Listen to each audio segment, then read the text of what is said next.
Hello, and welcome to another edition of OMD Brainfood. I'm Chris Drake. I work in business development here at OMD in Stockholm, and today we're broadcasting live from our offices in Medborgarplatsen. Brainfoods are OMD's sessions where we try to inspire our clients with innovation so they can build stronger connections between themselves and their customers. And today, in our event, we're going to try to attempt to bottle the future.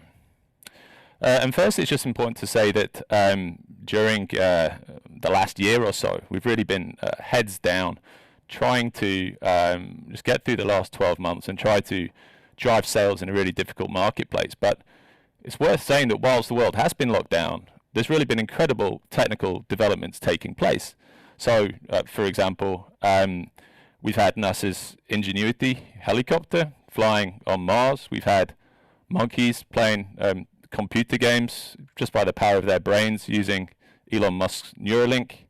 We've had nations employing track and trace technology to identify where they are and try and reduce the spread of COVID. We've had things like 5G rolling out to millions across the globe. And also kind of more left field things like NFTs or non-fungible tokens, with people paying $70 million for pieces of unique digital art on the blockchain. But I think it's quite interesting to also consider that we're kind of entering this new age as well, and that's why we're seeing these types of development, what people kind of calling the new roaring 20s, harking back to the 1920s, where we saw another giant leap in terms of technology. And we're kind of moving into what we call the Intelligence Age, the underpinning technology being AI, of course, and built on top of the internet. And in this age, what we're seeing is a huge increase in terms of connectivity, in smartness, and also in speed. And what's also interesting, as we often reference, is that each of these ages is increasing in terms of the pace and the level of change that it actually instills on communities. So the first industrial age, the impact was very much limited to how we do things or production or efficiency. What we're moving into now with the Intelligence Age is developing or solving those higher level needs, so solving people's personal needs and also determining what we actually do, which I think is super interesting. But tech in itself maybe isn't the most interesting thing. You know, we as marketers, what we try to understand is how that will actually affect and improve people's lives. And some smart person once said that if you can improve your customers' lives, you will always be relevant. And that's what we're going to try to do today with this Bottling the Future seminar.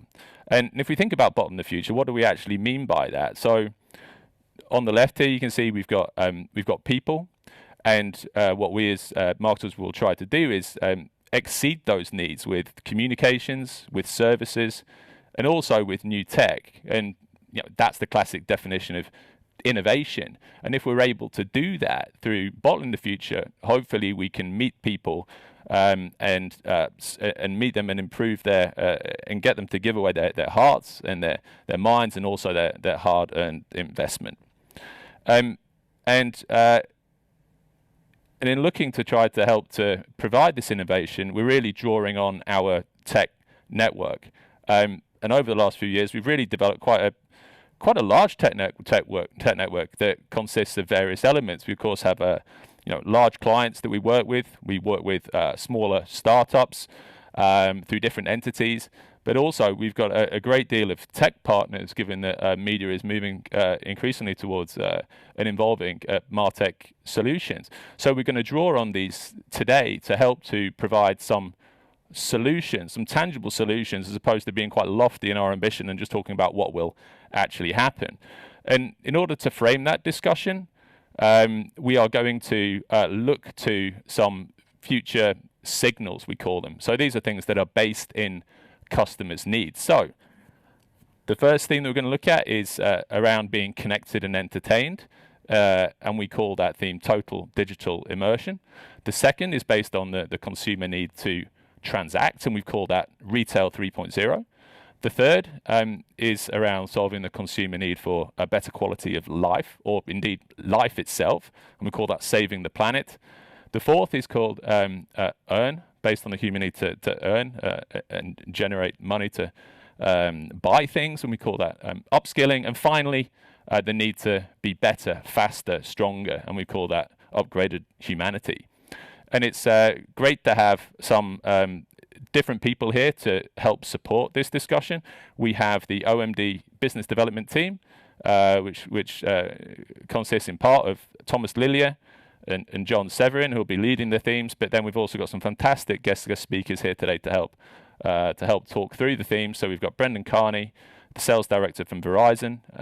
We have Emma Lithell, the chief revenue officer from Bambuser. We have Marcus Wolf, founder of Analog and Tech, who will talk about smart sustainable packaging.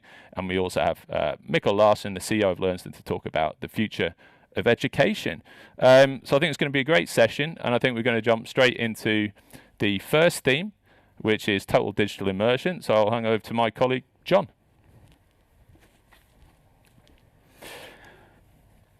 Tack så mycket, Chris. Jag ska då prata om det som vi kallar för total digital immersion. Och till att börja med så kanske det är lite begrepp och reda ut begreppen här på sin plats. För att det som vi pratar om när vi pratar om total digital immersion, det är uppblandning mellan olika typer av världar. Och det har att göra med dels då den digitala världen och såklart också vår fysiska värld. Och om man lyckas med den här digitala immersionen, då når man till slut en plats eller ett utrymme som man på engelska kallar the metaverse, eller i en svengelska översättning metaversum. Och det här är egentligen ett gemensamt utrymme där vi socialiserar, vi utbyter varor och tjänster, vi underhålls och vi interagerar med varandra på olika sätt i en total uppblandning av digitala och fysiska miljöer helt enkelt. Och för att det här ska kunna nå kritisk massa, då krävs ganska tydlig adaption av två specifika tekniker. Först och främst så är det VR-teknik som alla på ett eller annat sätt har kommit i kontakt med tidigare. Och VR handlar i grund och botten om, det är virtual reality. Och det handlar precis som namnet antyder om att det handlar om att bygga upp virtuella världar och skapa egentligen parallella universum kan man säga, där vi agerar i en digital kontext i mångt och mycket på samma sätt som vi gör i den fysiska världen. Och här är spelutveckling och spelaktörer i framkant i att driva på den här utvecklingen. Och givet det så är det just spelaktörer som till exempel Epic Games, Roblox och Unity och Nvidia som driver på utvecklingen här. Sen så finns det den andra delen av kakan och det är AR. Och det här är utveckling och teknik av mer infrastrukturell karaktär kan man kalla det. Det vill säga det handlar om att lägga ett rutnät över vår fysiska värld med digitala element. Och AR eller augmented reality, det drivs snarare på av de stora techjättarna. Det är Google och det är Microsoft, men det är också aktörer som försöker göra anspråk på att bli det liksom one-two provider av det här metaverset som man försöker bygga upp, som till exempel Niantic. Och för att göra det än lite tydligare, vad innebär det här metaverset som man strävar efter? Så kan man kolla på ett bolag som Tencent, som är Kinas största och ett av världens största bolag, som hela tiden strävar efter och har en ganska tydlig investeringsstrategi som strävar efter att uppnå just det här. Och det kan man se genom att de dels investerar kraftigt i den här typen av virtuella världar. De är delägare i Epic Games och har därmed en fot inne i Fortnite, men de är också inne i Minecraft och Roblox för att nämna några. De går också in kraftigt i sociala medier för att addera det här sociala och interagerande lagret inom de här världarna. De köper också in sig i olika typer av decentraliserande teknik som till exempel Bitcoin genom blockchain-teknik som ett bra exempel. Men också till exempel bolag som Zoom som gör att vi bryter ner våra fysiska behovet av fysisk interaktion och gör att vi kan istället mötas i virtuella miljöer. Och sist men inte minst så går de in kraftigt i demokratisering av handel. Och det har främst att göra med olika typer av direct-to-consumer-plattformar som till exempel Shopify och Elliot som bra exempel. Och för att bli ännu lite mer konkret så kan man kolla på gaming återigen. Och gaming är intressant dels för att det är en extremt stor nöjesindustri. 200 miljarder dollar räknar man att det kommer att omsätta 2025 och det kommer finnas 3 miljarder gamers globalt sett. Men det är också intressant för att gaming har gjort precis den här utvecklingen som vi nu ser på en bredare front, där man har gått från att vara ett konsolberoende och liksom CD-ROM-tekniksberoende medie till att nu ske helt i virtuella miljöer där man dels spelar, men man gör också på väldigt många andra sätt. Man kollar på folk som spelar, man socialiserar, man konsumerar andra typer av medier inom de här virtuella världarna och inte minst så lär man sig på olika sätt och utför transaktioner. Allt inom en och samma världsbild. Och för att vi som annonsörer och liksom företag som ska försöka positionera sig inom det här ska få en bild av vart hela världen är på väg och inte bara gamingvärlden, så är det bästa sättet helt enkelt att gå in och undersöka var gaming är i dagsläget.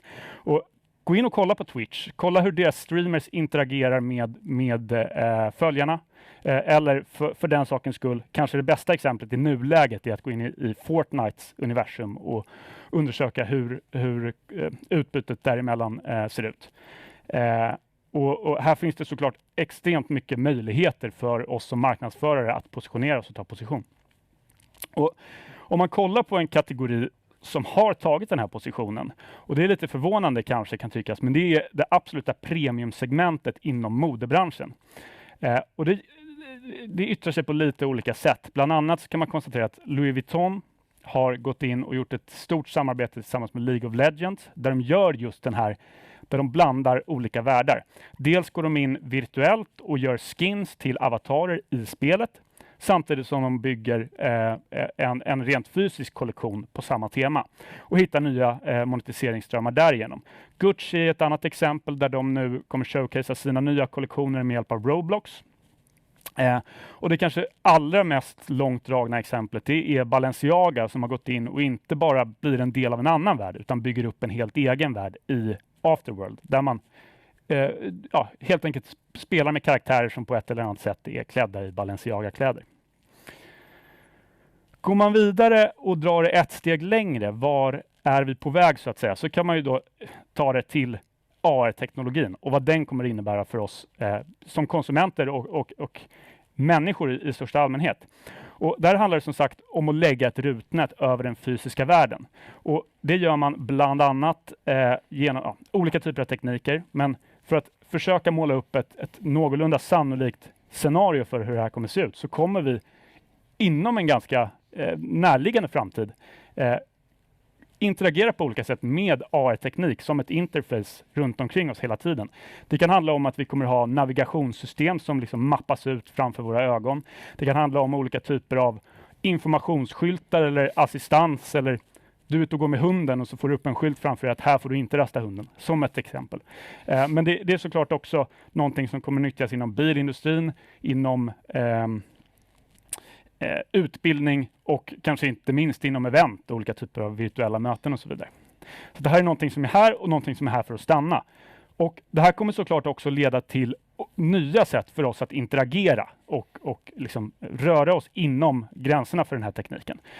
Syn är såklart ett sådant sätt som är absolut kritiskt. Och här har man länge pratat om liksom futuristiska framtidsscenarion där man har smart glasses och så vidare. Men faktum är att kanske inte minst Facebook ligger väldigt långt i utvecklingen av den här typen av AR-glasögon. Och vad gäller VR så är de såklart också väldigt långt fram med deras Oculus-lösning. Men någonting som kanske inte är riktigt lika självklart det är att röst och tal kommer vara en minst lika självklar utveckling i AR-miljöer. Och där är voice tech såklart och liksom assistans, voice-assistanser och så vidare en tydlig del i det här.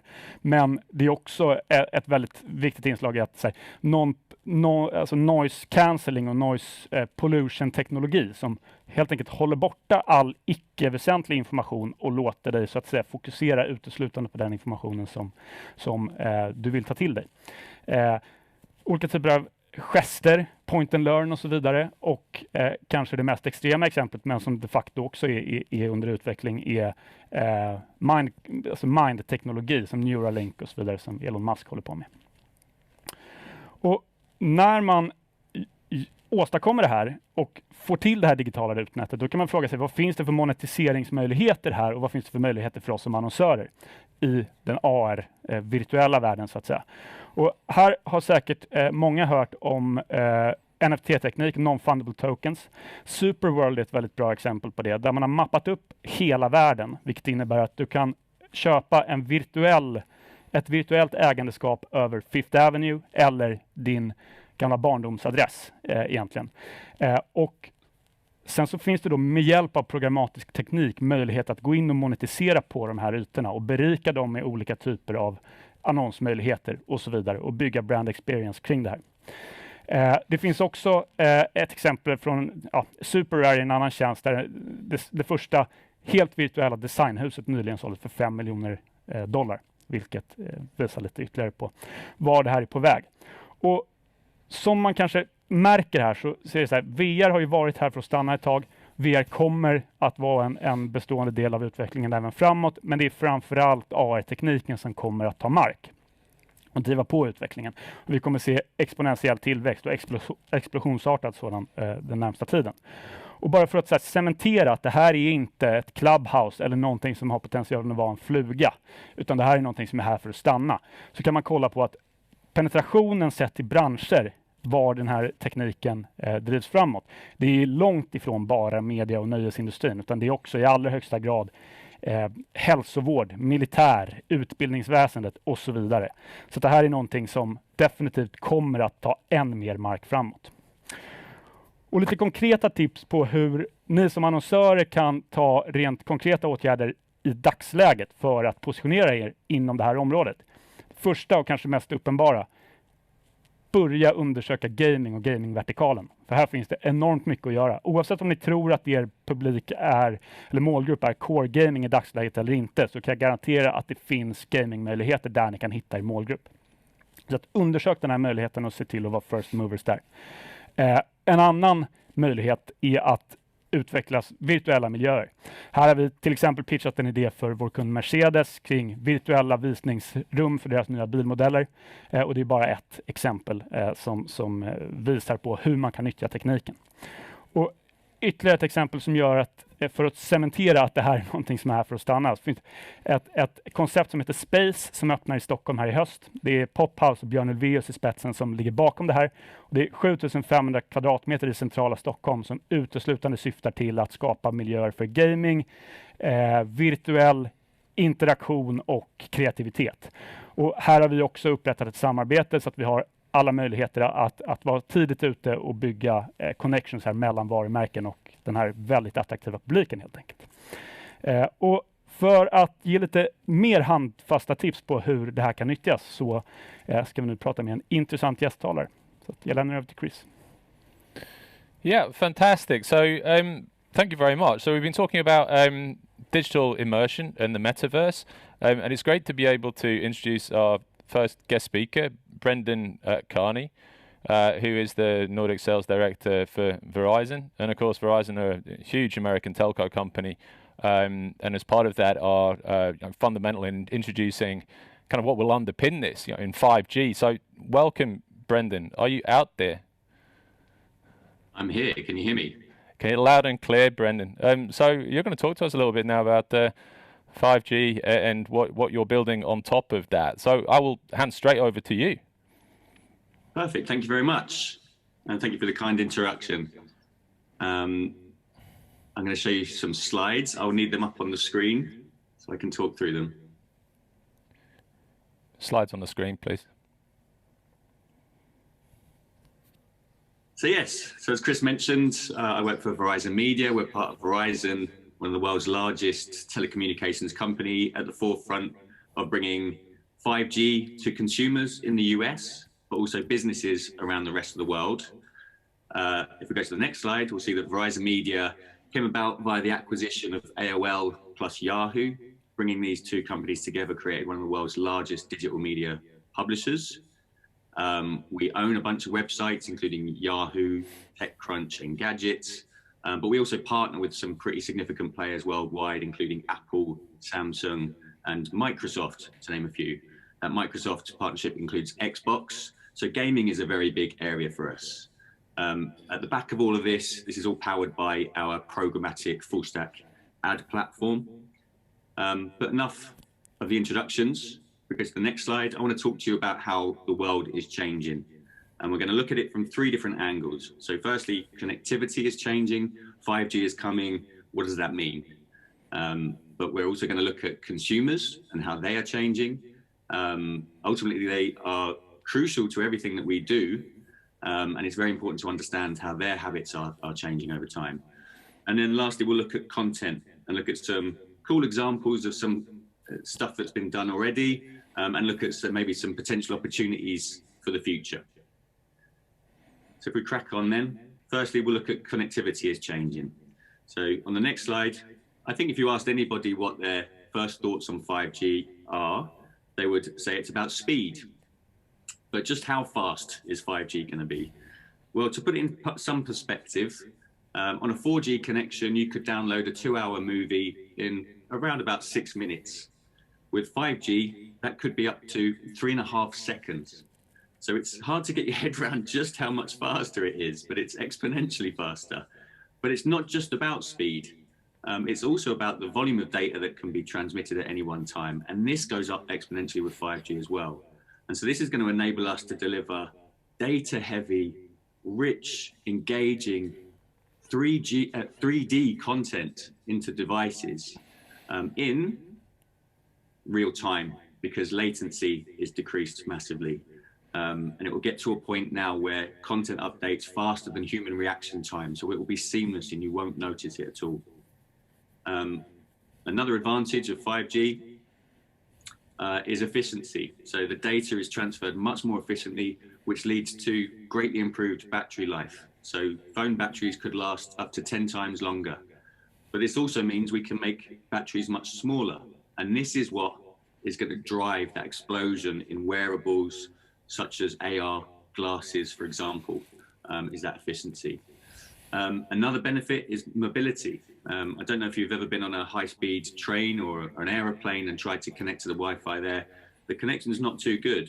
And this is because 4G has trouble making a connection with a fast-moving object or a vessel. Problem solved with 5G. So we should be able to reach consumers in a moment where they are open to receiving this content, and they'll finally be able to through a fast connection. And then lastly, density. So the number of devices that can connect to a 5G mast goes up massively.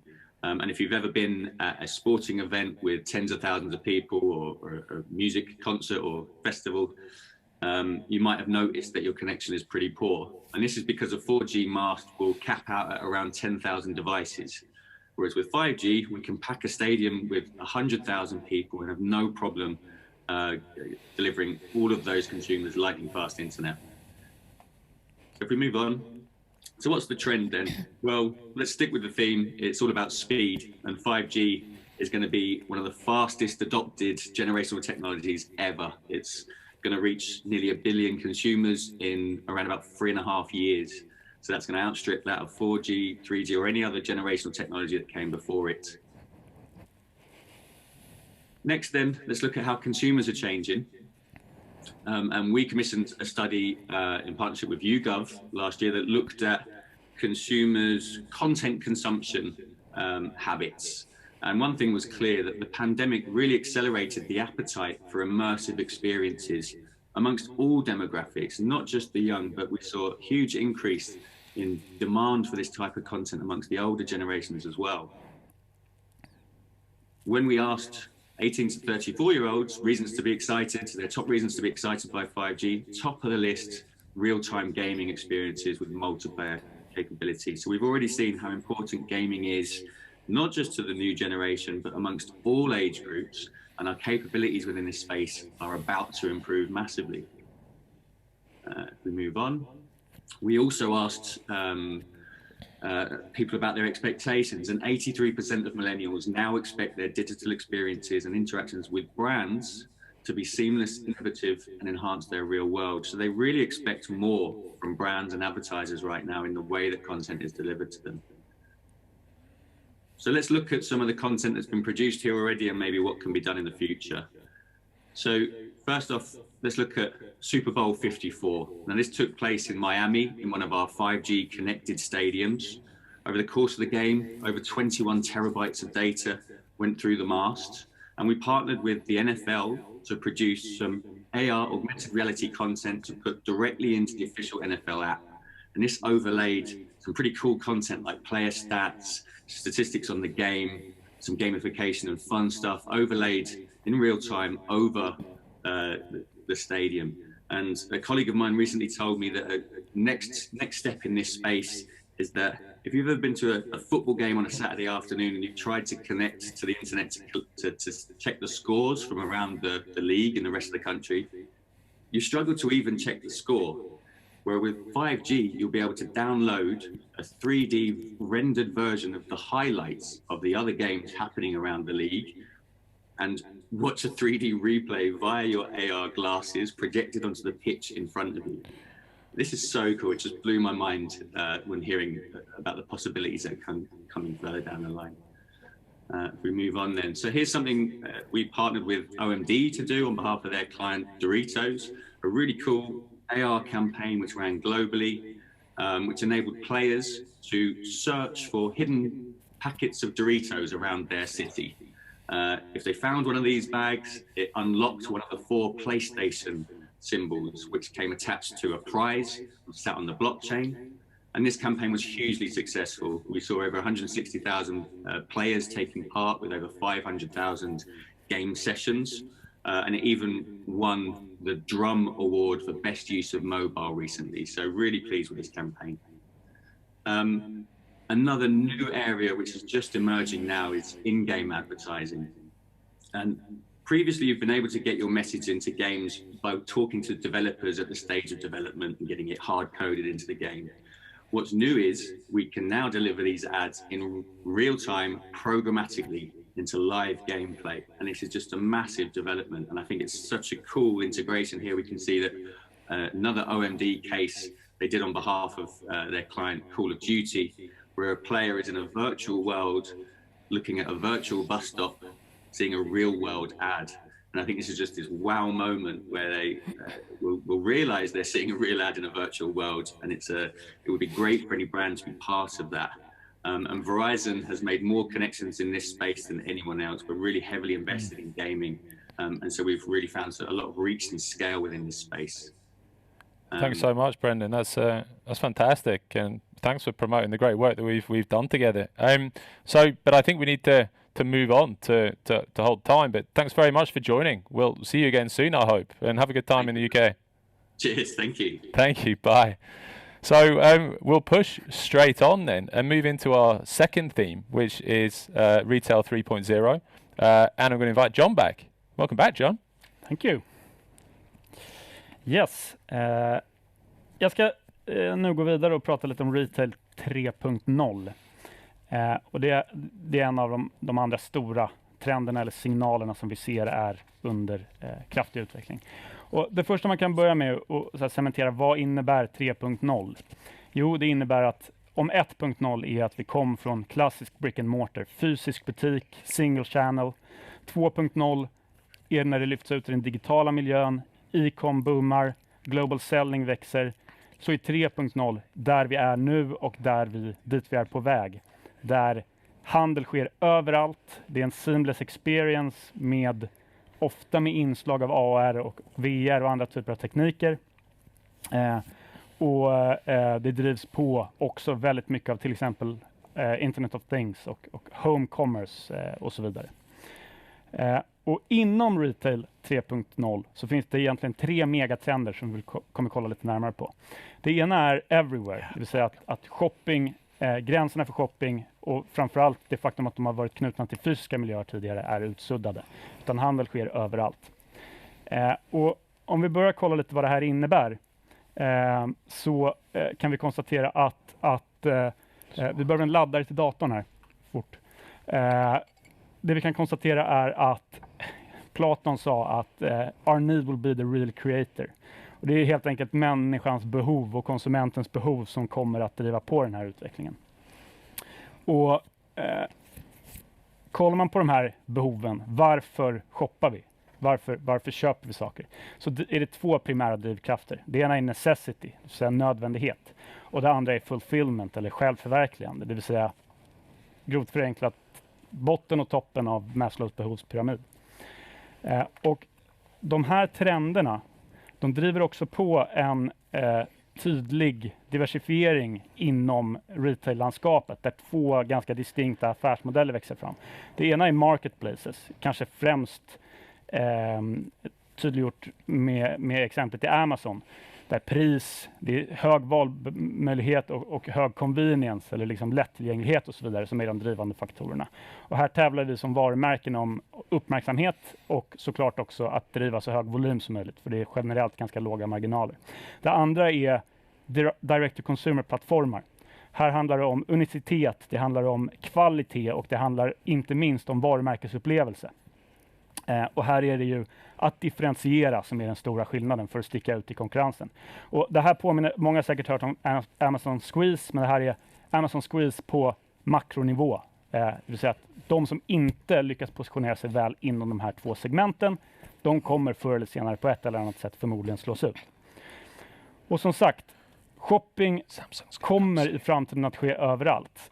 Och det är som sagt en del av utvecklingen att vi har gått från e-com till mobile-com, där vi börjar se den här utvecklingen, till omnicom, där vi är nu. Där liksom vi brutit ner alla fysiska gränser och konsumenten inte är bunden till en butik. Och det här är såklart någonting som man som säljande företag måste svara upp mot. För det här är någonting som konsumenten kommer förvänta sig framåt. Och för att göra det så finns det såklart en rad olika sätt att gå tillväga. Och nu kommer Chris och Emma prata lite mer om det. Fantastic. Thank you very much, John. Okay, welcome to the sofa. I'm sat here with Emma Little today, Vice President of Sales for Bambuser, a real Swedish success story. And we're going to talk a little bit about everywhere commerce. So, first of all, I just wanted to ask you what sets Bambuser aside from other providers? Obviously, other people come into the space like TikTok and Facebook and what have you, but Bambuser have quite a differentiated position. Sure. Yes, like TikTok and Facebook that you mentioned, I think the biggest distinction between the 2 of us is, I mean, they're a social platform, they own the end consumer. Bambuser is a B2B solution where you as a company actually own the customer journey, the transaction, and the whole consumer experience. And I think looking into the broader perspective, I think everyone remembered when Instagram suddenly changed the algorithm and you as a company no longer had the reach of your organic post like you used to have. You're always in the hands of those providers. So bringing it back to your own e-commerce, being able to stream and live stream and own the consumer and the data is crucial, I'd say, to a lot of the businesses. Yeah, fantastic. So kind of tap into consumer needs and is of course central to all communications. But what would you say are the broader trends within that you're really tapping into with Bambuser in terms of how people want and now can shop? Well, I think, I listened also to the speech here before, you want to be inspired, you want to be educated. I think a lot of people misses, we see less foot traffic in the physical space, but what you're missing a lot of the times when you're shopping online is that physical moment, the interaction with someone, being able to ask questions. How does this fit? How do I take care of this product and all of that? So with the live environment and the video connected, you'll get that. You can get that physical experience in a digital environment, basically. Yeah, and you've seen the market really explode over the last year or so, and you've been quite good at riding that wave, shall we say? Yes. So what have been your experiences of this kind of meteoric growth of live shopping? Well, I think going back, and I think most people know that this is something that came from China, where they have been, developing this, and it's a trend that's going on for the past 5-6 years. With COVID hitting the Western world, I think we accelerated the behavior in the West, and seeing a much, bigger adoption and behavior transformation very quickly and very rapidly. If we look into, it's still very young in the Western world. I'd say live shopping has really only been here for a year and a half, basically. So still like early adopters, first movers venturing into this. But the Forbes recently published an article based on core site research where they were looking into the live video shopping numbers, and the estimation of 2021, if you're looking at the US market, which is the biggest e-commerce market after China, will stand for approximately $11 billion this year. And if you're looking 1-2 years ahead, it will most likely double. So I mean, it is coming, it will grow, but still in small numbers, of course. Yeah, that's incredible growth. Would you like to talk through a couple of cases, maybe? Sure. I have one case, kind of tapping back into the fact that you want to buy everywhere and having that full experience. So I think we have a couple of slides on that. Samsung has done a really cool job rolling out their new Galaxy S21. Where they did a live show releasing that, inviting the customers into, this is actually in London, their head office, where they invited the customer to, really come into the head office, talking to the expert. They did a show where they went over all the features and, all the great things about this new product and product release. They had a fantastic engagement. People asked so many questions that they usually ask their personal, or physical retail store or whatever. Great case. And if you, what they also did and what Samsung has been doing, if you go to the next slide, is that you can also with live video shopping, I mean, you integrate it on your website, but you can also simulcast that to other places like Facebook or YouTube, or even with a publisher. So if we're looking at the Swedish market, Samsung did a collab together with Aftonbladet where they directed traffic, having a live show going on at the same time at a publisher and at the same time on their website. And again, going back to the fact that you want to do commerce everywhere, I think the next slide will show what they also combined with this was that you can also use the digital out-of-home broadcasting live video shows on billboards, for example. And if you want to tap in, you can watch on your phone, you can watch it live on bigger screens and so on. So, I mean, endless possibilities. Yeah, I haven't really. seen the outdoor example. That's really, really cool. Yeah. Really is shopping everywhere. The final thing I just wanted to ask you, I mean, we're only just kind of coming to terms with live shopping as a phenomena, be able to watch people, be inspired by people, buy things in real time, talk with other people about the experience and sharing with others. But where is this leading? What I know it's just right, but what's coming? What's coming next? Question. Where's Bambuser going in this space? Well, taking over the world. No, but it's what's coming next. I mean, obviously, I think we're just in the beginning of this. And I think, again, going back to the early, the fast movers will be rewarded. As you can see, I mean, especially in e-commerce, the people who tapped into the trends at an early stage are really being rewarded. What's going to come next? I think there's so much potential and there's so much for the brands to do in really putting some effort into this and really utilize this channel. Like putting a live video shopping manager on the project so that you can have a content calendar on a daily or weekly basis. I think that's important. Yeah, you can do those like very big product launches where you do it big, you go out on big screens and publishers and so on, but also having your everyday content on your e-commerce is going to be super important, I think. Fantastic. Well, we look forward to that, Emma. Thank you so much for joining us today. Fantastic to get your insights into everywhere commerce and talk a little bit more about Bambuser. Thank you. Thank you. And now we'll hand back to John Severin, who will kind of conclude the Retail 3.0 section. Yes, tack så jättemycket, Emma.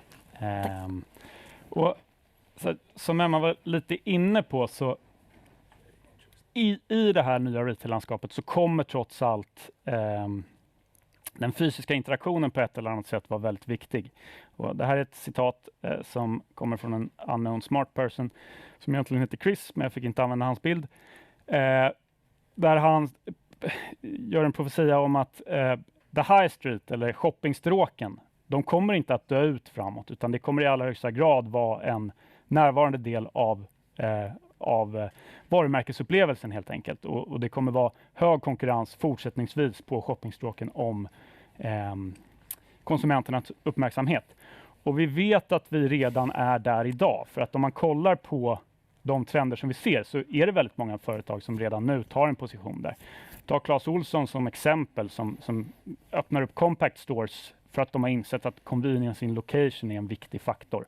De vill vara tillgängliga och liksom möta konsumenternas behov av att vara här och nu. Ett annat och kanske det allra bästa exemplet som har varit med länge, det är hur Apple nyttjar sina Apple Stores.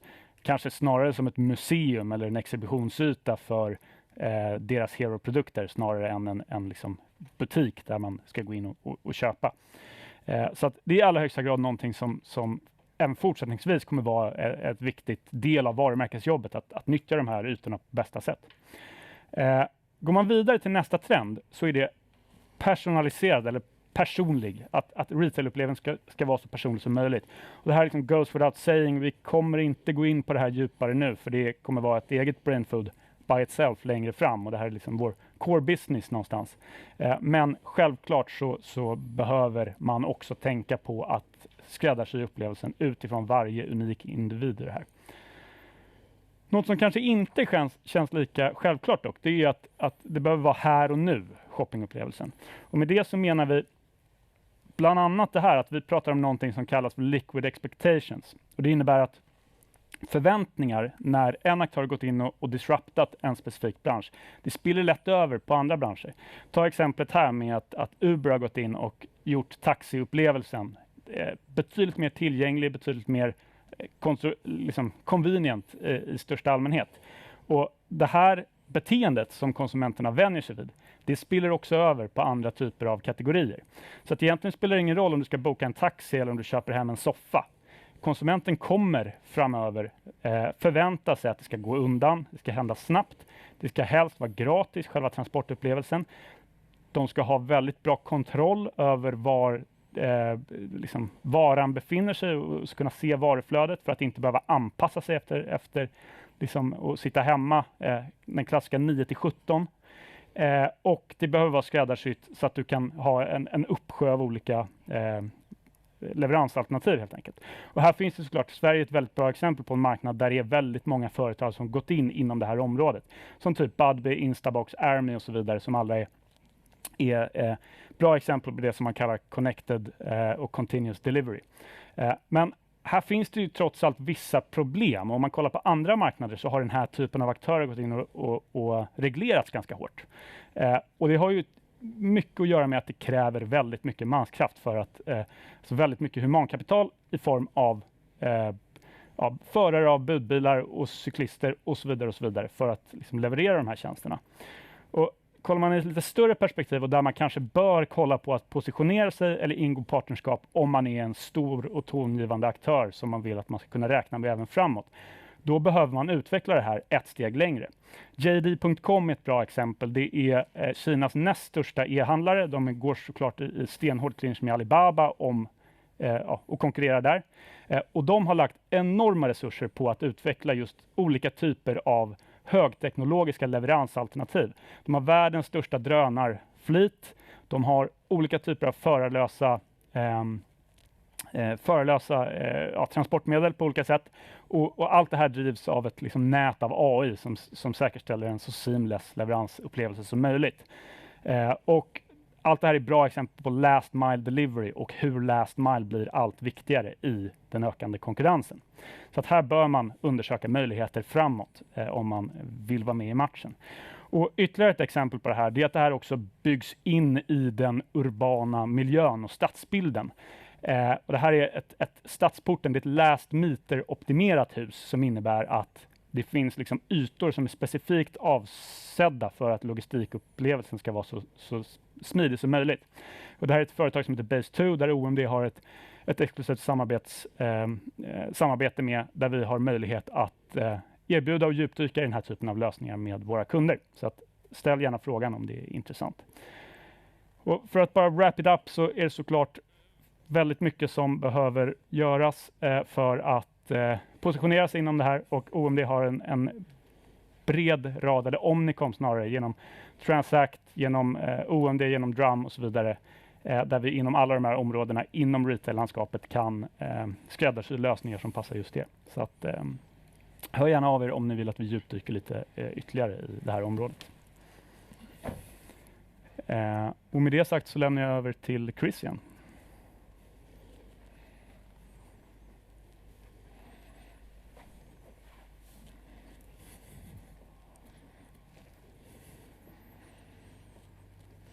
Hi there. Yep. So we're going to move on to the next section now, which is all about sustainability and saving the planet. It's quite interesting, or at least for me. Before I got into marketing, I worked with biology. I studied at university, and one of the images that I was first shown was something called a pale blue dot by the American scientist Carl Sagan. It basically shows this picture of the Earth from millions and millions of miles away, and it shows it as a tiny dot. And basically, the quote that he says is that Venus is too hot and Mars is too cold, but Earth is just right. And indeed, in terms of the the actual picture, it's quite interesting, or the text, but it's quite interesting because, of course, we know that the Earth is actually warming up quite considerably, and indeed we are flying past the target set by the UN. We set a target for 1.5. We're currently looking at more like a 3-degree rise in temperature, and of course that has quite large ecological impact in terms of fresh water going down and heat waves and wheat production being down and so on and so forth. But more so on top of that is the social impact that these ecological things will actually entail. And if we look forward, of course, one of the key things that will happen is that pressure will grow on companies to act, and not just because it's right, but because it's actually extremely good for business, as Elon Musk well knows when Tesla flew past the $800 billion mark in terms of valuation. And they'll be forced to act not just because of political incentivization, and we know that that is increasing. The pro-pollution lobbyism is thankfully or hopefully kind of withering out, and also along with that, hopefully some climate deniers like Bolsonaro's from Brazil. But and hopefully we'll see more action along the lines of China's new 5-year plan and the US's Green New Deal. But I think more importantly as marketers, and what we kind of become increasingly aware of is this really increasing powerful consumer sentiment. So if you look at the difference between boomers and zoomers, the difference is incredibly distinct. It's worlds apart. And of course, zoomers have been the generation that fueled the Fridays for Future movement, which of course was started in Sweden. And we see that in how they think about brands. So 62% of Zoomers prefer buying brands from that are sustainable. They're willing to pay more for sustainability, and also they're eager to talk about the brands that they buy on social media. And of course, media is acting as an amplifier. We know, for example, recently that Dagens Nyheter took kind of the unprecedented step of having Greta Thunberg being the guest editor for a day. We see international publications like Time running really strong covers, and we see huge investment in big budget productions like Our Planet, which garnered 100 million viewers on Netflix. But more so than that, I think it's interesting that the choices are actually being made easier for consumers. And they say that the best way to improve something is to actually measure something. And this is improving enormously, and to be able to compare things on a like-for-like basis. So brands like Ålands Banken have developed an index that looks at individual products or brands CO2, looks at the transactions and then looks at how much CO2 that represents in terms of utsläpp, and people will be able to compare and make decisions in a way that they haven't done before, and kind of have a little bit of green shaming into doing the right thing. So if we put these things together, the incentivization and the performance transparency, we're going to end up with more meaningful tech-supported contribution to the climate from brands. And we think we'll see that in 3 ways. The first being in terms of their business strategy. People actually shifting what they do. Secondly, in terms of the value chain, especially in areas where there's high carbon dioxide release, like manufacturing and logistics, but then also in terms of how they communicate and where they communicate. So let's have a quick look at those. So the first area, we're very grateful to have Vattenfall as one of our clients, and of course they have made sustainability absolutely core to their business. And here we have Anna Boyer, CEO of Vattenfall, who recently spoke at the White House Leaders Summit on Climate, and she says fossil-free living within one generation is not our sustainability strategy, it's our business strategy. And indeed we see that quite clearly when we come to look at what they actually do as a business. So it's not just production and distribution of green electricity, and here we see they're changing their CO2 releases over time, but also in terms of transportation infrastructure for electric vehicles, smart and sustainable living with their in-house service, and also now moving into industry, so green factories. And it's super to be able to deliver some super innovative communications with Vattenfall. So, for example, you may have noted over the last month we've been running a campaign around super soothing climate tracks, where we talk about on Spotify the actual changes that Vattenfall have been making to concerned individuals. Another space where we see changes, brands like Carla.se, another new OMD client that we're really happy to be working with, who are riding this wave in terms of EVs, and have actually set up a new EV and LAD hybrid marketplace. So they'll have a broad selection of EVs, including Mercedes and Polestar and so on and so forth. But also they will have really solid guidance and consultation on what to think about when buying an electric car, because this can be an extremely stressful and difficult decision for many people to make. The third example would be when a brand really kind of reinvents themselves, and Levi's, another OMD client, have done just that. So their core brand is about the fact that denim should be worn for generations, not for seasons, and they're doing that they're making these changes or living out this promise in terms of wear for longer, in terms of the product with cottonized hemp and organic cotton, but also changing the manufacturing process, allowing trade-ins and resale of jeans, and also helping to prolong the life of products through doing in-store tailoring. And then the second area we want to talk about was in terms of the improved value chain. And we're going to see this, I think, increasingly through deep tech solutions. And by deep tech, we mean quite advanced science and technology that is now increasingly working with venture capital to bring solutions quickly into market. But brands have a role to play here in terms of helping to productify these deep tech solutions, the commercialization of those solutions, and also improving the marketability as well of the companies that have developed them. And in Sweden, it's fantastic to be right at the very heart of this development. So if we look at this slide, we can see the fact that Sweden punches well above its weight. Some super interesting deep tech examples from Sweden. So for example, Volta Green Tech and Biofiber Tech Sweden, sustainable. They're providing sustainable alternative to plastics with organic material, or indeed a company like Tibber that's using AI to identify which sustainable energy supplier is the best to consume less electricity but also save money.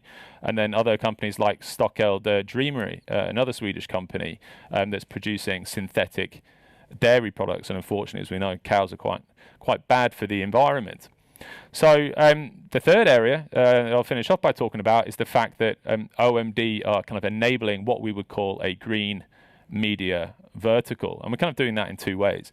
The first way is developing a best-in-class OMD carbon calculator, so you can actually kind of identify the carbon footprint of your media schedule. And we're doing that in partnership with AdNet Zero and with some very smart people at University College London to roll out across Europe.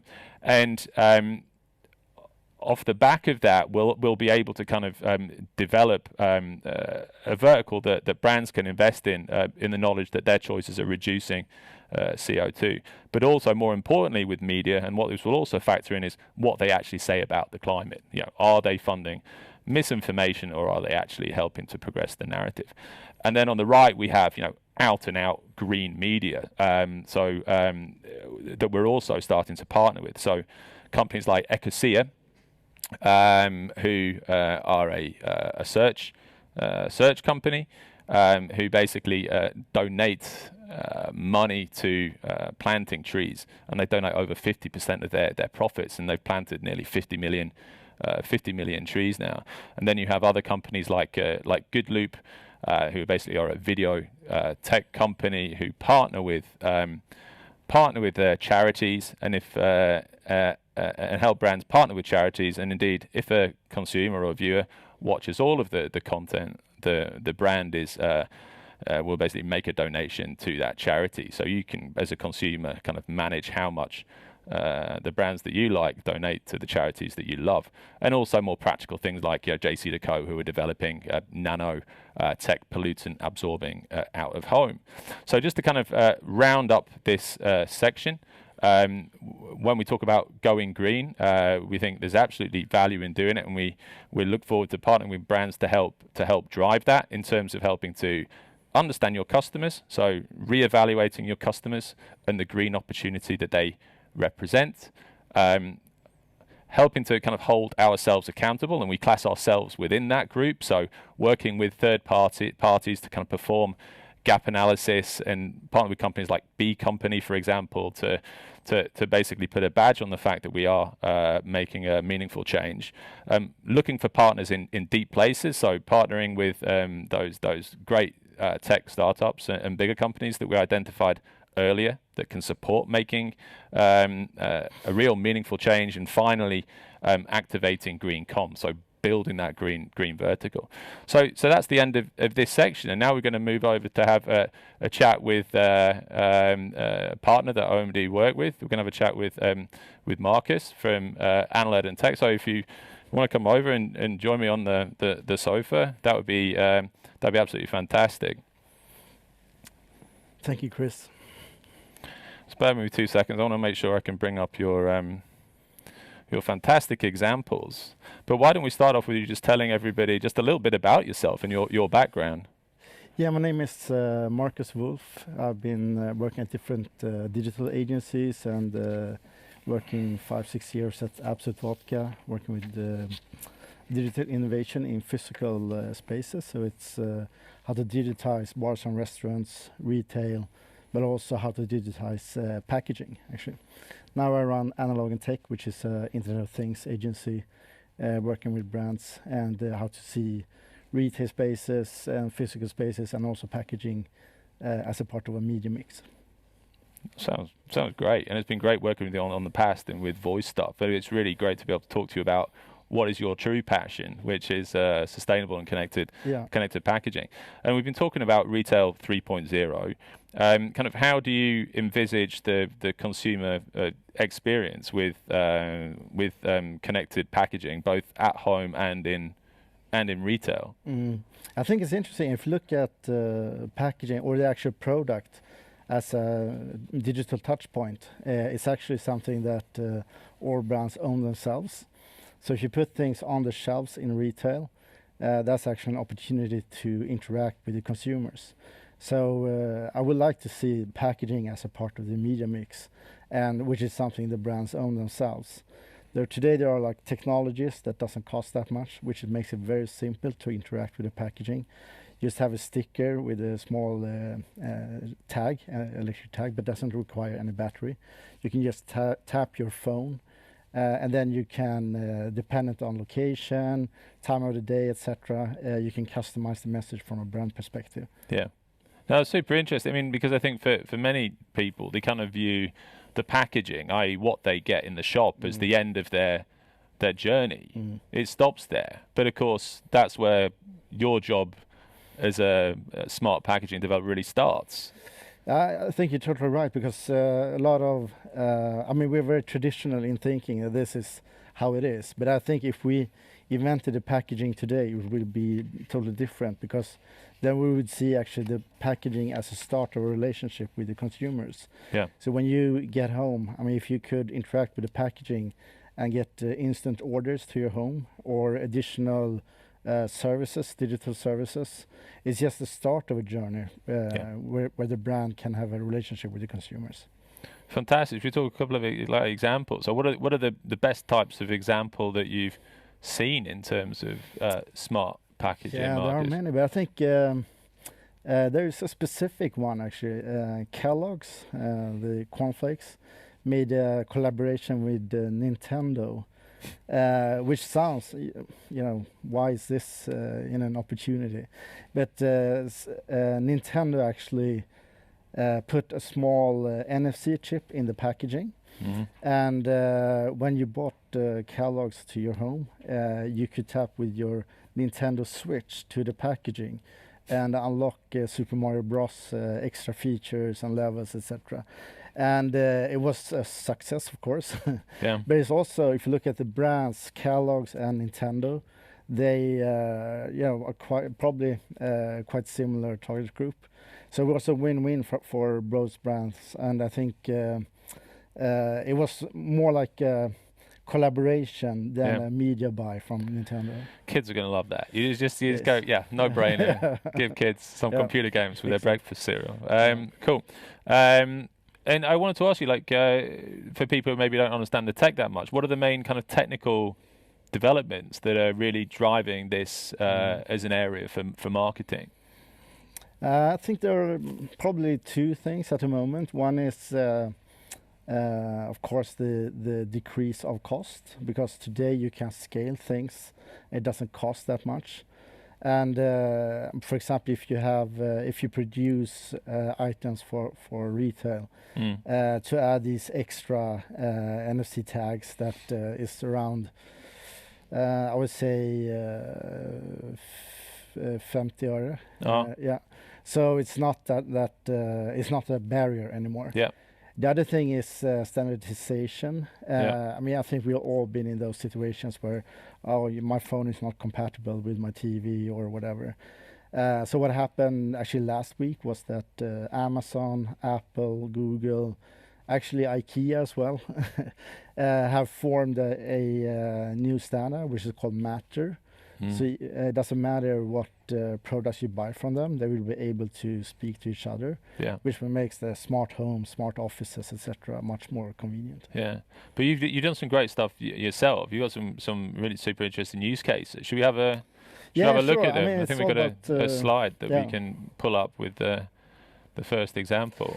So if we look at the beauty industry, for example, there is, you spoke about sustainability. What's happening now is that refills in the beauty industry is increasing. So this is an example where we put intelligence in the actual product, but the refills are something you can get instantly by tapping your phone to the actual product. And it also knows when it's about to when you have to refill your products. So you can feel when you open, close it, etc. Quite easy to buy. Quite easy to buy, definitely. And you've got another kind of quite a different example here in a completely different sector. Yeah, it's totally different. So it's about power tools. The thing with power tools is that the target group is maybe not the ones who ask for information or help. So actually 30% of the accessories to power tools are not compatible to the work they're about to do. So we identified something where you can actually tap your phone to the packaging, and you will be asked questions about the work you're about to do and what tools you have, and then you get a list of compatible accessories. Yeah. So this is the invisible retail stuff. Yeah. Yep. Yeah, I mean, I can absolutely relate to that. I think I've gone home with the wrong drill bit. Me too. Maybe 100 times in my life. But that's great. We'll wrap it up with that. But thank you so much for joining us, Marcus. It's really interesting to hear about smart packaging. And we'll speak to you again soon. Thank you. Yeah. So now we're going to hand on to our next speaker. which is Thomas Lilje, who is the strategy director here at OMD. You need to skip forward a little bit. Ja, tack så mycket för det, Chris. Och vidare till nästa kapitel som vi har valt att döpa till Upskilling. Och som handlar om hur lärandeprocessen håller på att förändras och hur nya behov från arbetsmarknaden leder till att hela utbildningsväsendet håller på att förändras i grunden. Och vi ska prata lite om hur vi på OMD och andra bolag väljer att tackla den utmaningen. Men vi börjar med någon form av bakgrund och rational till varför det här händer. Men i grund och botten så kan vi koppla det här till digitaliseringen och den accelererade förändringstakt som den har bidragit till. Där den kunskap som vi sitter och trycker på ganska snabbt blir obsolet och gammal. Om vi kollar på en hovslagare för 1000 år sedan kontra en hovslagare för 100 år sedan så var det minimal skillnad i kunskap och hur man faktiskt genomförde jobbet. Vi på OMD som jobbar ganska nära algoritmerna, vi vet ju att hur Googles algoritm funkade för 1 år sedan kontra hur den fungerar idag är ganska radikalt annorlunda. Och utvecklingen och hastigheten av utveckling inom lärande och utbildning har självklart accelererats av coronasituationen, där McKinsey spår att vi har tagit ett hopp på lite drygt 17 år bara under 1 års tid. Där vi någonstans historiskt sett har haft ett utbildningssystem som ser ut så här. Vi har haft de stora stolta universiteten som har utbildat morgondagens arbetskraft. Och betyg på kurser och längden på kurser har legat till grund för vilka jobb man har access till. Och det hela har möjliggjort av institutioner och av staten. Och även om det här fortfarande är grunden såväl idag som imorgon för utbildningssystemet så ser vi att vissa saker börjar ruckas lite på där. Eftersom att vi behöver vara lärande personer under hela vårt liv. Det funkar inte längre att bara gå en utbildning och sen så tro att jobbet är klart. Men den här utbildningen, den här kontinuerliga utvecklingen av människor och arbetskraften som vi ser, ja, den drivs primärt av kanske tech, AI och machine learning snarare än av de traditionella universiteten. Och där är kanske mer fokus på en specifik färdighet eller en specifik skill. Och snarare då än staten som möjliggörare så är det bolaget vi jobbar för och andra typer av varumärken som är möjliggörare av det här. Så vi har ett utbildningssystem som går från att vara lokal till remote, från analog till virtuell, från teoretisk till lite mer praktisk. Och från att vara massanpassad till att mer vara individanpassad. Och som sagt, från att vara statligt bekostad till att vara privat bekostad. Men de fysiska universiteten försöker såklart också hänga med på det här tåget. Utvecklingen inom den virtuella utbildningen är många. Verktyg och plattform som möjliggör mer avancerade interaktioner än vad Teams och Zoom möjliggör är långt gångna. Och det här leder fram till att utbildningssektorn online går från att vara egentligen bara ett informationsdelande till att faktiskt någon form av integration och utveckling på mer avancerad nivå. Och det här gör att de stora traditionella universiteten som kanske primärt har varit representation för en fysisk plats, likt Harvard eller Oxford, i högre grad bör röra sig till att bli online-varumärken som verkar på en global marknad. Och utbildningssystemet håller på att utvecklas även bland de privata bolagen eftersom att det blir allt viktigare att vidareutbilda sina anställda och säkerställa att man har en kompetens som är up to date. AT&T har teamat upp tillsammans med Udacity och tagit fram tusentals olika onlinekurser skräddarsydda för att möta varje individs behov.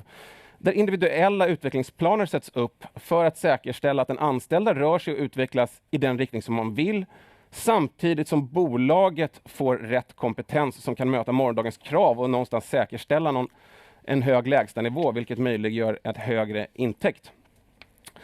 Och kollar vi hur vi på OMD, vad vi brottas med eller vad vi satsar på här och nu, så har vi sagt att ett av våra viktigaste strategiska initiativ för 2021 är att fokusera på utbildning, där vi har teamat ihop oss med Learnster för att säkerställa att vi är up to date. ju mer dynamisk och ju mer förändringsbenägen en marknad är, desto viktigare blir ju det här. Vi som jobbar ganska nära tech-scenen, men vi vet ju att det finns en rad stora skiften som håller på att ske. Vi har tidigare pratat om 5G, vi har pratat om IoT och vi har pratat om hur varumärken i högre grad interagerar med konsumenten via voice-tekniken, hur vi hamnar i en form av digitalt meta-universum. Och för oss att se till att våra anställda, våra kollegor och alla som jag jobbar med här har den kunskapen, det är egentligen inte en nödvändig lyx, utan det är något som är affärskritiskt för oss som organisation om vi ska fortsätta vara en dominant byrå på den svenska och den globala marknaden. Och vi ser också en hel del bolag som börjar använda det här till att interagera och marknadsföra sig själv och nå ut till nya konsumentgrupper. I England så har vi NHS som har teamat ihop tillsammans med TikTok där de delar hundratals smarta första hjälpen-videos till en yngre målgrupp som man kanske tidigare har missat att vara relevant för. Nike har tryckt in all sin kunskap gällande träning i appen Run Club och har på så sätt fått 20-tals miljoner människor världen över att börja dyrka och interagera med varumärket Nike. Och kollar vi på den svenska marknaden så är kanske det bästa exemplet FMTK som lanserades av Försvarsmakten för ett par år sedan.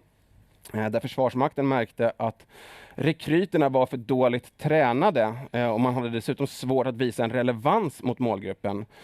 Och då tog man egentligen all sin kunskap som man hade om praktisk träning och tryckte ner i en liten app. Och fick då som en dubbel vinst, inte bara fler sökande till sina utbildningar, utan också sökande som kom bättre förberedda och var bättre lämpade för jobbet. Vi tror också att det finns en enorm möjlighet för bolag att faktiskt kapitalisera och hitta nya intäktsben kopplat till den här utvecklingen. Om vi återigen går till OMD och den verklighet som vi står inför, så är det att under de senaste åren så har inhouse-trenden växt allt starkare och starkare. Det tror jag de flesta av er som sitter här ute och lyssnar på det här kan hålla med om. En allt större del av de faktiska medieköpen genomförs idag via våra kunder. Och initialt så var det här någonting som vi självklart var lite oroade för. Alltså, vad händer när vi inte gör köpen? Vilken typ av värde ska vi genomföra? Men ganska snabbt insåg vi att våra kunders personal behöver utbildning. Våra kunders personal behöver också se till att utveckla sig. Och vi har hittat ett helt nytt intäktsben som växer ganska stadigt och kraftigt. När vi nu kan se till att säkerställa att våra kunders personal har den absolut senaste kompetensen. Och med det så tänker jag att jag passar över till dig, Chris, som jag tror ska snacka lite med Mikael från Lernster, va? Exactly, yeah. So it's great to be sat on the side with Mikael Larsen from Lernster.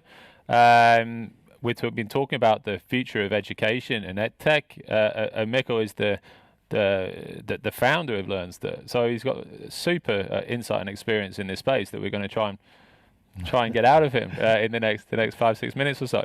So, but first of all, tell us a little bit about yourself, Mick. Tell us about your background. You have a background that's more tech orientated than education background, right? Yes, tech, sales, and marketing. So my background is from a company called DoubleClick, where I started working in 1998. So getting a bit old, perhaps. But I've developed my own company since. But before I started Lernster together with my partners, I was actually a managing director at an international agency here in Stockholm. So entrepreneurial, but also working in an agency world. Yeah, you know gosh, I've gone really loud. That's amazing. Okay, so the second thing is what made you look at education then? Because it wasn't a natural thing. You kind of came into it. How? Yeah, since I worked in the digital space before, when I wanted to do something new, I was looking at the digital space, and when I had one of my old companies, we did this sales training effort to train our salespeople a couple of times. So we brought in like a sales consultant trainer who did sort of 2-day course together with our salespeople to help them negotiate a little bit better. And a few days after that 2-day course, we could see some improvements. But of course, looking like 3 months, 6 months further down the road, so to speak, half of the team was basically gone because salespeople changed jobs. And I had onboarded maybe 6 to 10 new people. And of course, they didn't attend the sales training. So quite quickly after that kind of effort, we start losing pace. So when I was looking for a new challenge, I thought that education, and especially business to business, would be an interesting thing to look at. So I took a look at what sort of platforms was out there, and the sort of traditional legacy LMS platforms, and I felt like this could be done so much better. So it was basically it. True entrepreneurial style. Yeah. But you must have also been looking at the value of the education market. I mean, typically it's state-run, and probably even more so in Sweden. But I'm guessing the value, you would have had your eye on that as well. What is your insights into the growth of I mean, the market? about $1 billion is going to be spent on learning technology in 10 years or so. So of course it's a big market, but I think the need is more important to take a look at, because like Thomas was saying, the speed that is going on right now, the job markets that are changing, automation, disruption, digitalization within the job market, jobs will change. So organizations and people, their employees, will need to have solutions in place to be able to be able to follow in this sort of speed. So I think, I mean, if you look at World Economic Forum, employees will need 101 days of reskilling and upskilling until 2022. So that's basically now. How are we going to do that? So organizations, but also people, need to understand, what do I need to learn? How am I going to do it? And when I'm going to find the time to do it? And that's basically what we're trying to help our clients with. Build a learning culture, have a solution in place that enables the organization to share knowledge and make this learning culture sort of get your company and your employees to the next stage. Yeah, I think everybody can kind of intrinsically relate to feeling more out of date quicker and quicker. I know at least I can. So let's move to the Learnster story then. Any kind of interesting kind of, I don't know, revelations you want to share about the journey along the way in terms of how you built this from the ground up? You know, what was a bit more difficult or challenging? And yeah, I think when we started, we were looking at sort of trying, not disrupting the LMS space. I think it's much bigger than that. It's not about making nicer courses. I think for us, and I think for organizations, it's about finding ways to build a learning culture, because I think organizations that will enable collaboration and a learning culture will be able to outpace the competitors. And at the end of the day, that's what we're trying to achieve. We're trying to help our clients be more competitive in the future, and of course their employees. To future-proof their work. So you must have seen 100 different courses. What's kind of the blueprint for success? Who's done it really well? What are kind of the key elements to doing it well? Yeah, first of all, I mean, what we tried to do from the beginning was build a tool that's very intuitive and easy, which means that basically everyone can build something in Learnster. That could be a course, that could be a knowledge sharing piece, it could be a resource. So that's the first thing. But once you have that, you need to figure out, what am I trying to achieve with this? What is the purpose of this content or this course? And then you design it based on that. So it's not really that hard, but you need to have your eyes on the goal. What are you trying to achieve? Is it about learning others to learn, which is of course a really interesting thing, and that's one of sort of the trends we're seeing, that organizations are giving people the chance to learn others, and while they do that, they learn themselves. Basically the best way to learn, to learn others. So I think that's a really interesting thing that I'll see is coming more and more. It's really fascinating. The other element is kind of about the way that increasingly knowledge, or the sharing of knowledge, is seen as a branding tool in itself. So are you seeing any kind of signs of that, like people building courses and then seeing kind of traction for their business in other areas off the back of doing it. It's kind of pure branding almost. Yeah, I think it's two perspectives. The internal one is of course, when you're competing about talents as an organization and you want to hire the best talent, you need to understand that they will change jobs, of course. I mean, we will change jobs 7 times in average during our work time, and 30% of the workforce will change jobs every year. Yeah. So you need to onboard them really fast, get them on the job really fast, but then you need to keep them as long as possible. And one way of keeping people is continue to develop them, of course, because we know they will stay longer if you do. So that's one of the sort of branding perspective that we see. Yeah. The other part is, of course, more external facing. How can you, as a brand, train your customer partners, resellers, to be more attracted to your company and your organization? I think you guys are a perfect example of that, and what you're trying to achieve within learning. So I think we see that, and of course, we have some examples of companies, organizations building their own academies that are becoming so good that they could potentially, like Thomas were talking about, sort of compete against the traditional institutions. Right now, they're doing it for their internal purpose to get people better. But maybe we will see organizations actually selling or offering these trainings to everyone. As we see some of the institutions in the United States are doing right now. Yeah, I look forward to seeing the OMD course online. Yeah, me too. And I guess your clients were gonna see it as well. We to learn. Thank you so much for joining us. Really interesting conversation, and we need to push on. We're drawing to the end of the session. Thank you. Thanks for joining today.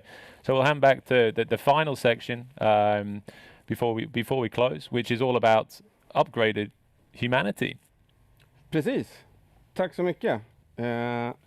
Vi kör 5:e och sista kapitlet på dagens agenda och vi ser till att speeda på det här lite så att vi inte drar allt för mycket över tid.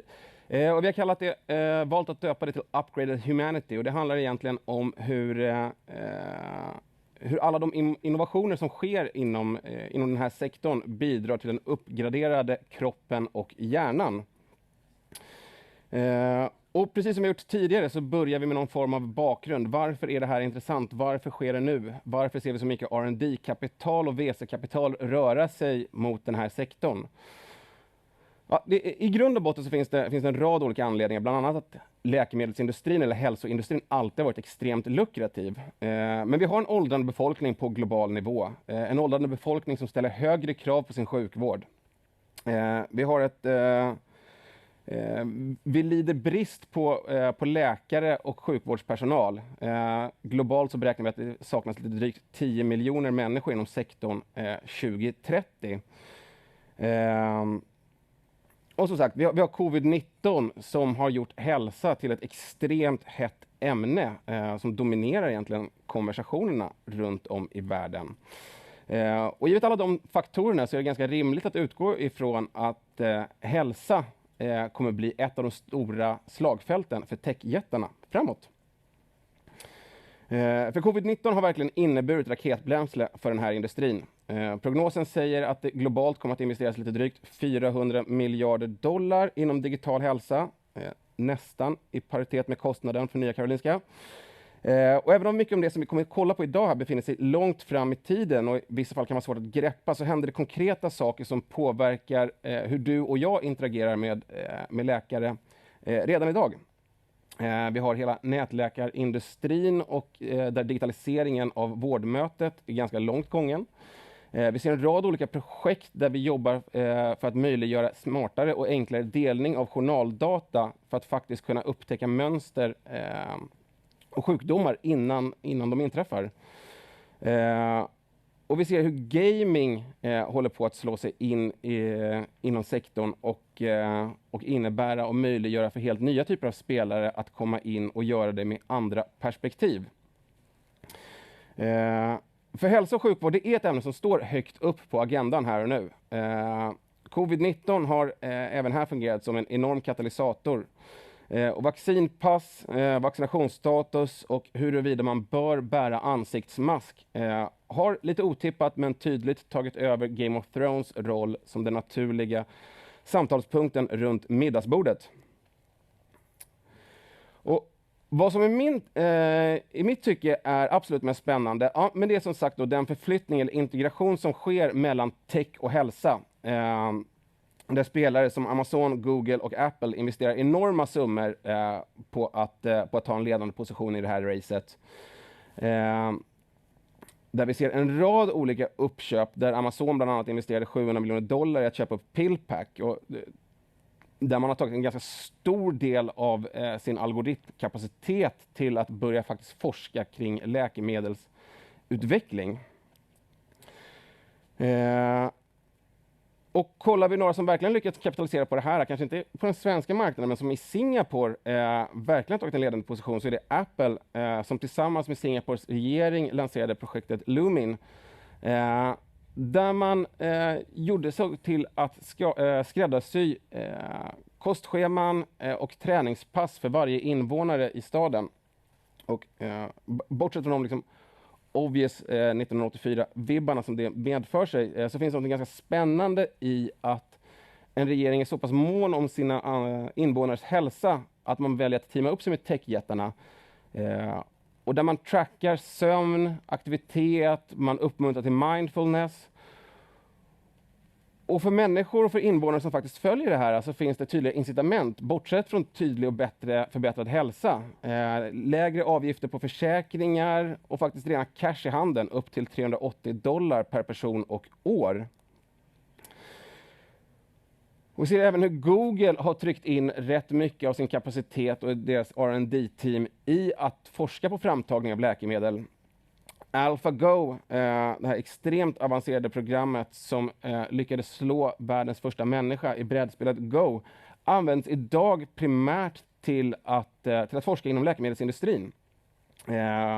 Och vi ser i Japan hur ansiktsigenkänningsteknik har börjat användas till att scanna av blodprov och säkerställa att man hittar cancerceller i tid.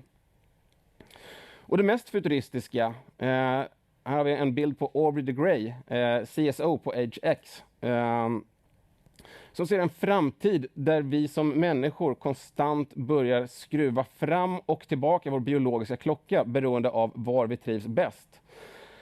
Så vi ser att vi håller på att röra oss någonstans från att vara Homo sapiens in till nästa steg av vår utveckling. Och det finns enormt mycket spännande saker för varumärken här att faktiskt nyttja. I takt med att befolkningen åldrar så finns det nya segment att rikta sig mot.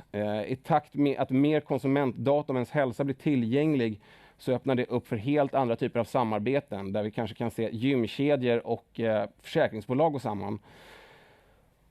Och allt som allt så är det här en spännande framtid och där vi tror att framförallt ur ett segmenteringsperspektiv så finns det jättemycket att göra framåt. Och vi tar såklart jättegärna vidare de diskussionerna med våra kunder och partners. Men nu behöver jag passa över till Chris som ska ta och runda av det här så att vi inte drar över allt för mycket på tiden. Tack! Oh, fantastic. Okay, so just to round up this. Gosh, so 90 minutes. It goes quite fast. We're coming to the end now. So just by way of wrapping up the session, I just want to draw some conclusions. So I think if we think about how to use this session and this work around innovation, if we look to the 5 themes that we've talked about today, total digital immersion, upskilling, retail, humanity, and saving the planet, what we kind of hope is that you as a brand and marketeers kind of look to them and kind of identify the opportunities to really deliver great consumer experiences within them.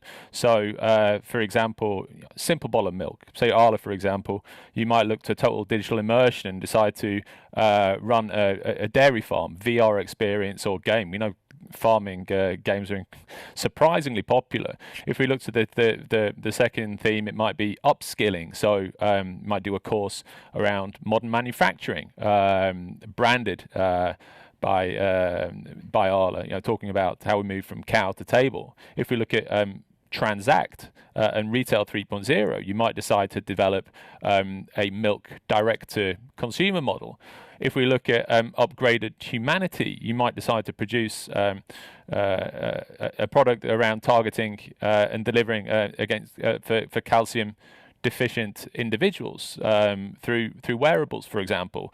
And finally, in the space of saving the planet, you might look to deep tech to develop low methane milk. And I really like this quote from William Gibson, who coined the phrase cyberspace. And what he says is that the future is already here. It's just not very evenly distributed. And I hope that's kind of what we kind of shown today, that all you need to do is go out and look for innovation. Is probably already there, looking at different countries and different businesses and different brands, and pulling that into your organization. At OMD, we have a process for that. We call it the OMD Innovation Agenda. And basically, we run it kind of in parallel to our communication strategy and planning. And we start off with the ambition. We look at the communication strategy. We set the scope. So are we looking just at paid media, or are we going all the way into services? We have our kind of existing operations and activation. But alongside that, we run our innovation agenda. So we kind of seal off 10% of our time to going and looking at innovation. And we set our ambition levels. And then we come back with ideas in the same way we would do a communication plan, and we partner up with some of the great tech partners that we've shown some of today, and we hope that through engaging in this type of process, we hope that you as clients will seek to further develop your relationship as we move from being a buyer, a planner, a strategy company to actually being your business and tech partner, and working even more closely with you. So that's it for today's session. Thank you very much for joining. Thanks to all the guest speakers. And we'll let you enjoy the rest of your morning. I'll just leave the emails on the screen in case anybody would like to get in touch with us in the future. So thank you very much for today.